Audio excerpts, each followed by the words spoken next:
Gaye DeRusso here with the Majestic Rider. So today I'm going to talk about horses that are barn sour. Barn sour means that the horse would rather be back at the barn than out on the trail with you. And many of the horses can get this at one point or more in their life, because to be at the barn, they're very happy. They have friends, they have food, they have relaxation, they get to stand around and they're not working. Or versus when they go on the trail, they have to work. They have to put in some effort to carry you, to do the movements that you want, to go up and down obstacles. So of course it's much easier to be at home.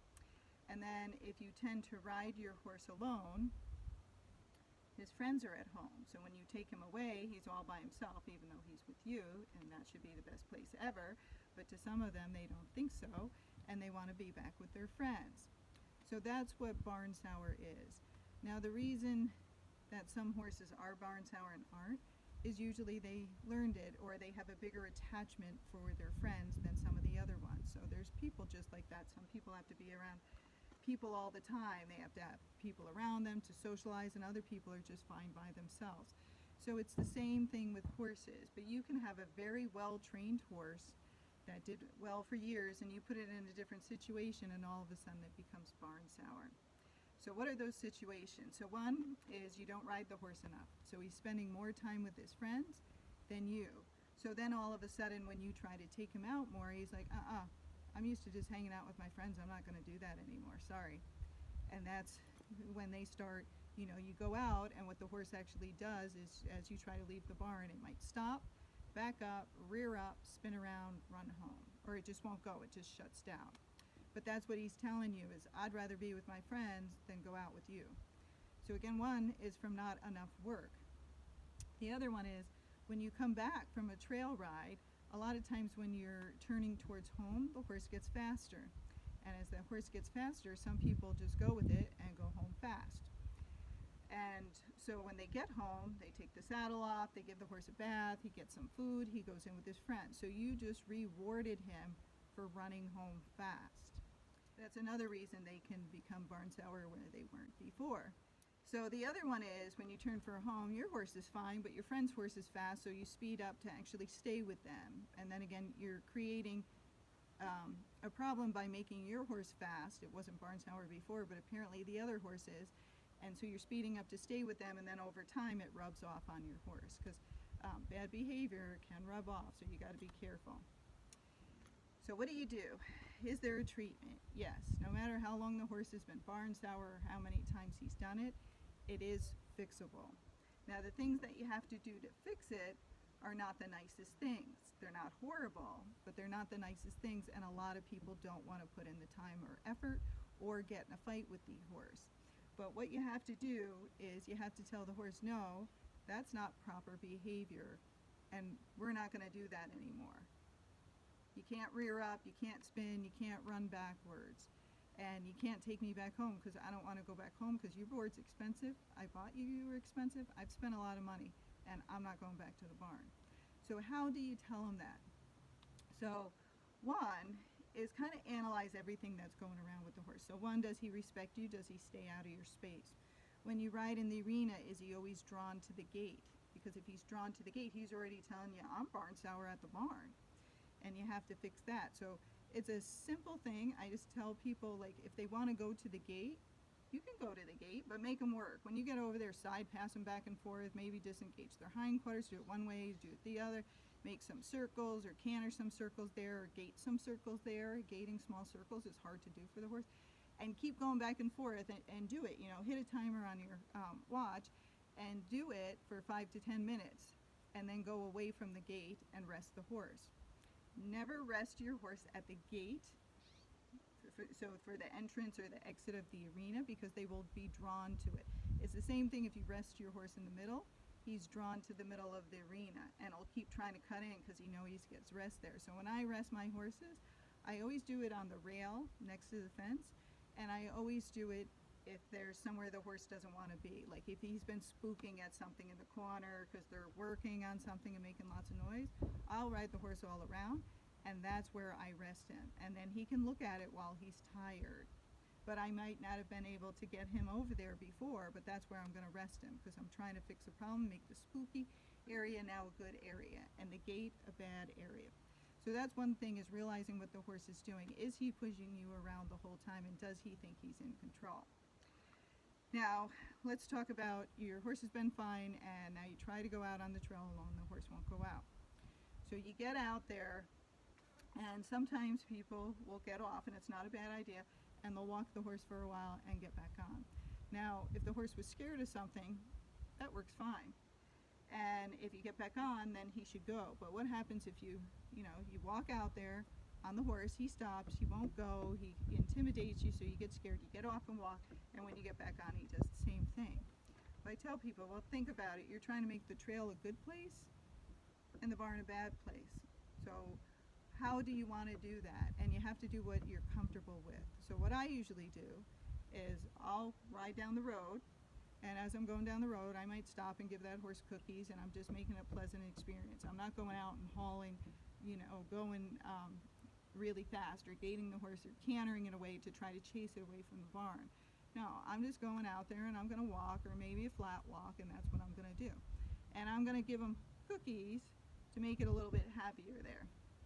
Now when he stops and he won't go, say he rears up, spins around, things of those nature. So one, if you're brave, you have a good seat, and you know you're not going to fall off, you can beat the horse up, smack him, you can spur him, you can kick him, and make him go forward. And then when he goes off on the trail, reward him.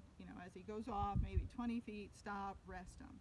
And that might be all you do for that first day, because you're just trying to get it a little bit further each time. So that's one way to do it. And over time, you were trying to make the horse go further and further, but you have to be brave. Now, if you go out there and the horse won't go and you beat him up, and then he goes, and then you ride him for 3 hours, guess what's going to happen the next time? He's still going to be barn sour, because all he got rewarded with was work. So in his mind, he's like, I don't want to do it. I tried for her, and all she did was punish me, so I'm not doing it again. So remember that in the back of your mind. Once they go, actually reward them. Don't go on a long trail ride. Just walk, or take them out there and get off and graze them for a half hour, and then get back on and ride back. And what did you do? You made going out on the trail a very pleasant experience. He doesn't get the grass at home, or he gets special treats out of there. You can bring a bag of grain and dump it on the ground and let him eat the grain out there, but have something good that he experiences out there. Okay, so now another situation, you try to ride out and your horse rears up, spins, bucks, bolts, whatever he does. And what you can do is say, okay, so I can't get him out there because I'm pretty scared and I don't want to get hurt. And me walking him out there, that didn't seem to work at all. So you know what I'm going to do? I'm going to make the barn a miserable place instead.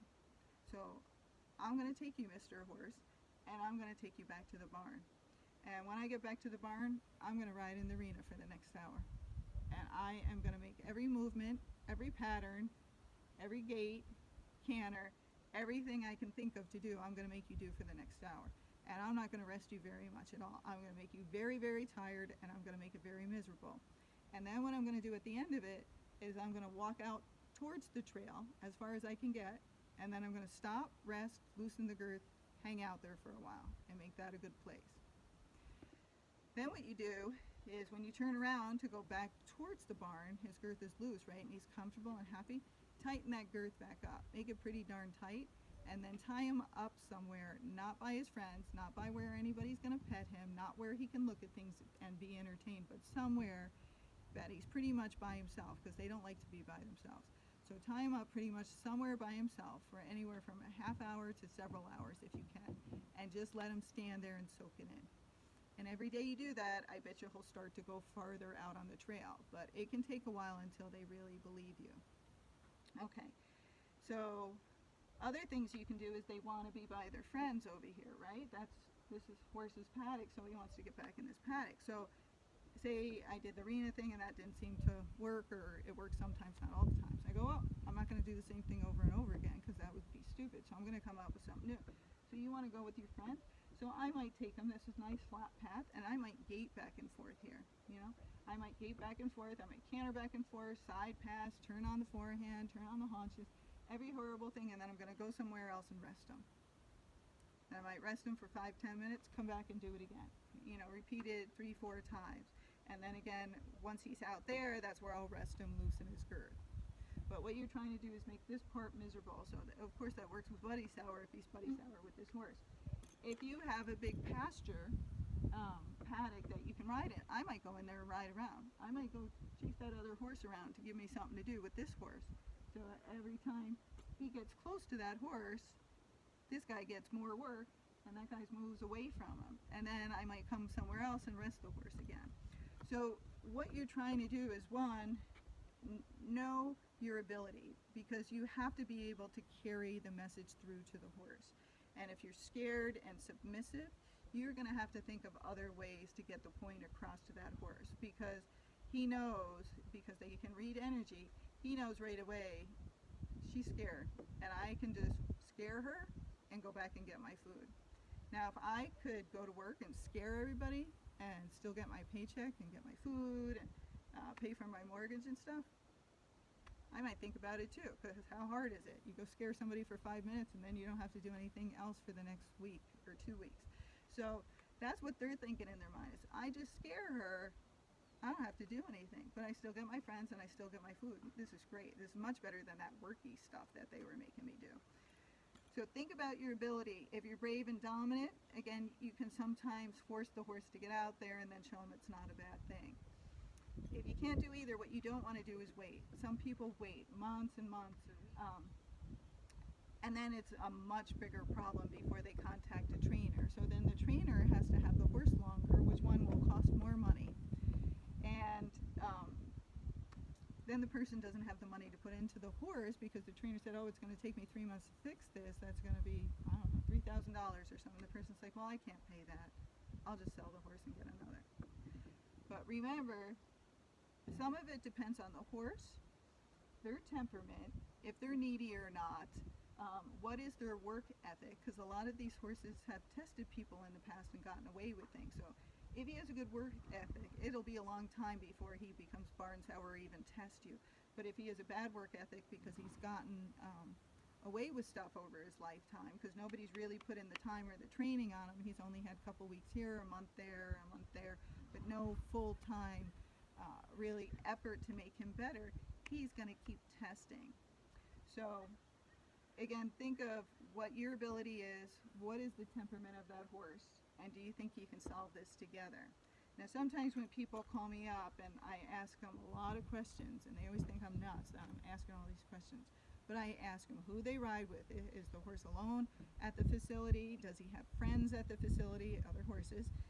Is he in pasture? Is he in stall? How often do you ride? Is he in a does he ride out alone, or is he with the other horses, etc.?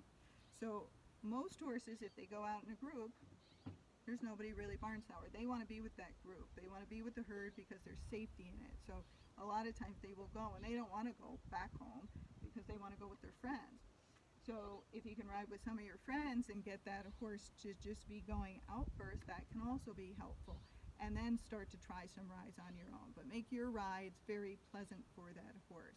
And make sure you have the security in the saddle. So if you don't have that, work on that in the arena first with a trainer.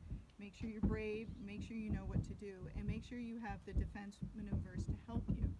So in some of my other videos, I've covered those things that, if your horse is trying to rear up, you can do a turn on the forehand, which is also called disengaging the hindquarters, because if they can't plant those back feet, they can't rear up, they can't run away. So the part with going out with their friends, they can go out with their friends and have a good time, and then work on things like slowly going out by yourself.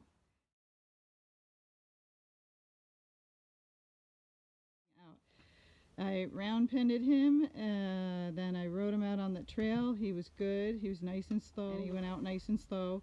He came home a little bit fast, not horrible, but I still made him serpentine. And then a lot of times on the way home I stopped and made him stand there, I don't know, 2 or 3 times on the way home. And if he wouldn't stand still, I did the turn on the forehand where you push their hindquarters around. He did it once and then stood and decided to walk away again, so then I did 2 turn on the forehands, and then he just stood there. And then I gave him some grain while he stood still to make him happy. And then he just hung out. So he did great, but still when I came back, I cantered him in the round pen, then I cantered him in the arena. But he's already much, much better. Yep. So that's it. He's going to be tied up for a little bit longer. And